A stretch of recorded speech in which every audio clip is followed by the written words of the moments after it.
Sometimes I buy a whole set of vintage items and immediately break it apart. Other times I spend months collecting individual pieces just so I can put them back together in a set. And I've even taken slow sellers that sat in my shop, regrouped them, and watched them sell quickly. So which is better? Selling vintage items individually or as a set? The answer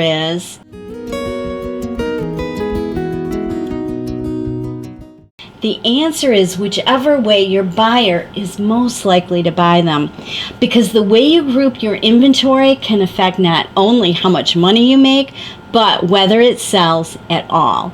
Today, I'm going to show you how I decide when to split it, when to build it, or when to regroup it, using examples from my own Etsy shop. Hi, I'm Carol and I have a vintage shop on Etsy. On this channel, I talk about how I source, sell, and live with vintage, and today we are talking about selling. Now, most of the things I sell are one-of-a-kind pieces or small sets, so this is not a decision I have to make with every item I source. But when I come across a large lot, a collection, or several similar pieces, I do have to stop and think about how I'm going to sell them. And I'm not just asking, how could I make the most money? Because the highest possible profit on paper does not mean very much at all if the inventory sits in my shop for like 3 years.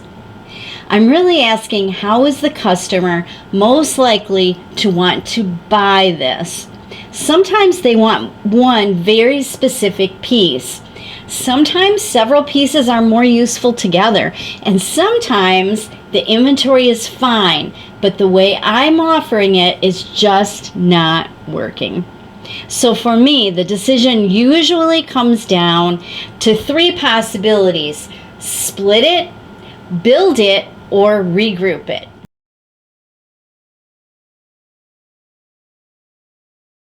The first question I ask is, would a buyer reasonably come along looking for just one specific piece?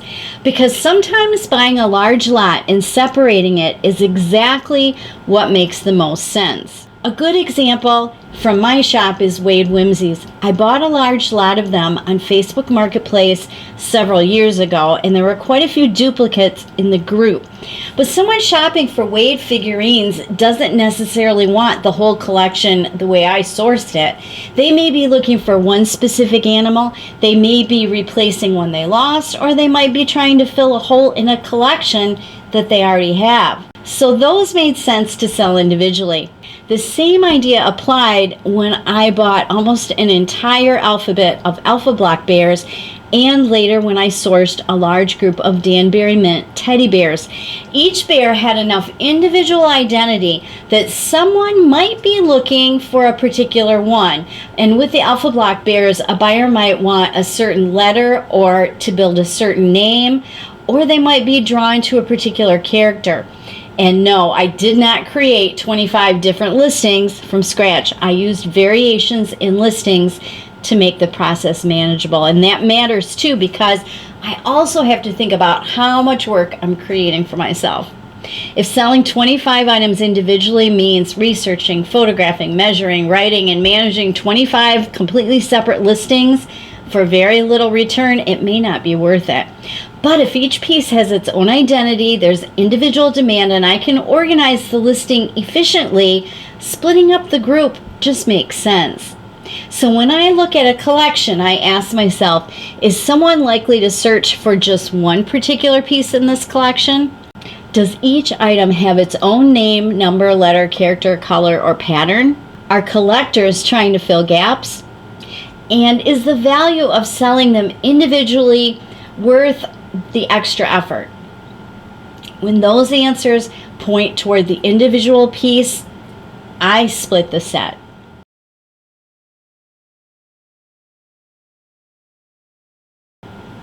But sometimes the exact opposite is true. Sometimes individual pieces become more useful and more appealing when you put them together. The question I ask here is, does the buyer need several of these to accomplish something? A good example is milk glass vases. I had picked up milk glass vases individually over time, and I still do at garage sales for 50 cents or $1. And then I was able to buy a larger group and an antique booth closeout. And at that point, when I had like more than 20 of them, I stopped looking at them as individual bud vases and started thinking about what someone could do with a whole group of them.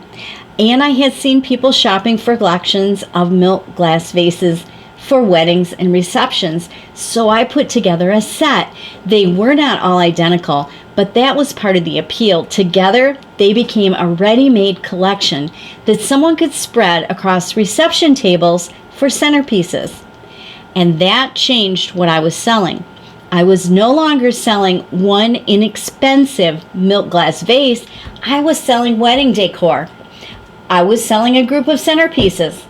I was selling a solution for someone who needed multiple vintage vases without spending months collecting them one at a time. And you know, many of those vases probably would not have been worth listing separately at all. It would have been too much work for such a low-priced item. By the time I photographed each one, measured it, listed it, stored it, and eventually packed and shipped it, the individual profit may not have justified the work. Together, they made a much stronger offer. And here's one practical thing that I do with larger sets like that. Sets of vases, nativity sets, and so on. While I'm listing them, I go ahead and wrap each individual piece and pack it into the box, ready for shipping. Then I can measure it and weigh it and be very accurate on what it will cost to ship this group of items. Then I label the box clearly and I store it ready to go. And then future me loves it when it sells and I've already got it packed. I do the same thing with curated bundles and other multi-piece listings.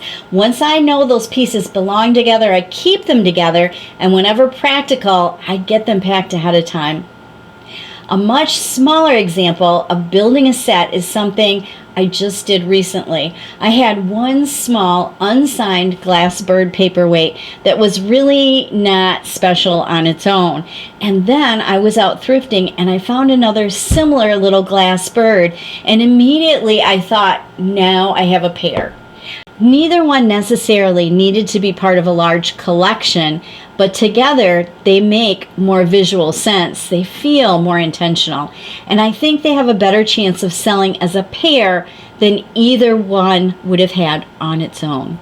So when I'm deciding about whether to build a set, I ask, does the buyer need multiples for decorating, entertaining, or an event? Are the individual items too low value to justify separate listings? Does grouping them create more visual impact? And does the set solve a clearer problem for the buyer than the individual pieces do? When the group becomes more useful than the individual item, I build it.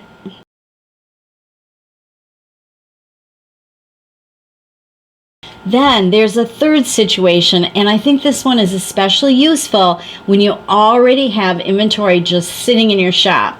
Sometimes I've listed something one way and it doesn't sell, and eventually I have to ask myself, is the item really the problem, or am I asking the customer to buy it the wrong way? A good example for me was a large group of Homeco calendar bears that I sourced several years ago.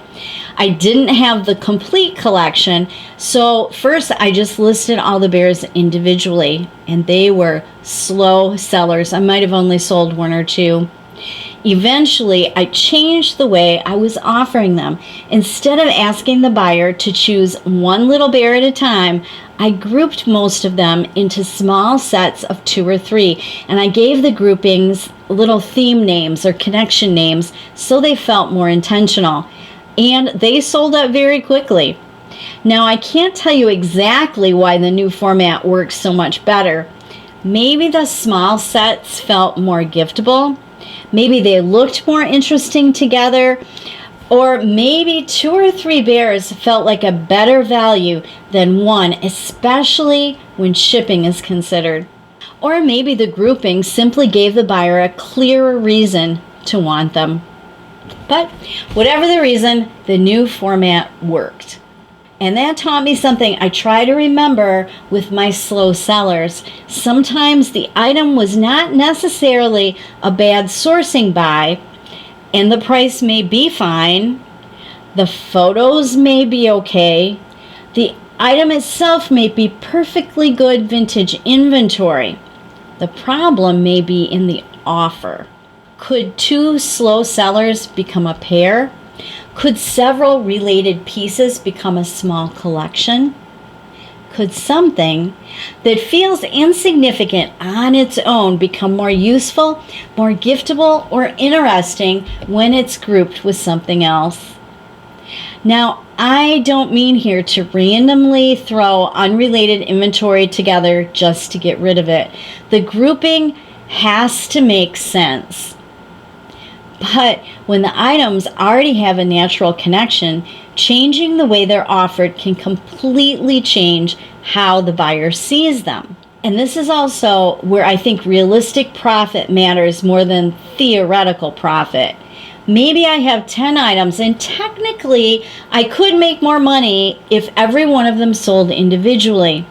But what if only 3 sell and the other 7 just sit there? The highest possible number starts to become pretty meaningless. Sometimes I would rather just create a stronger grouping, move more of the inventory, and actually realize the profit, even if it's a little lower than selling them individually, than keep waiting for that theoretically perfect sale. So when something has been sitting, I try to not immediately assume that the inventory was a mistake. Sometimes I just need to regroup it.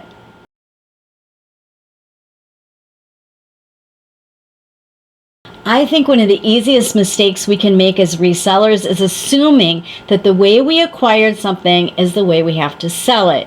Just because I bought 25 bears together does not mean that I need to keep them together. They don't have to sell as a set together. And just because I found 15 vases one at a time doesn't mean I need to sell them one at a time. The inventory is the same. What changes is the offer. So when I'm working with multiples now, I try to ask 3 simple questions. Does the buyer want just one? Does the buyer need several? Or would a different grouping make these more appealing? And from there, the decision usually becomes much clearer.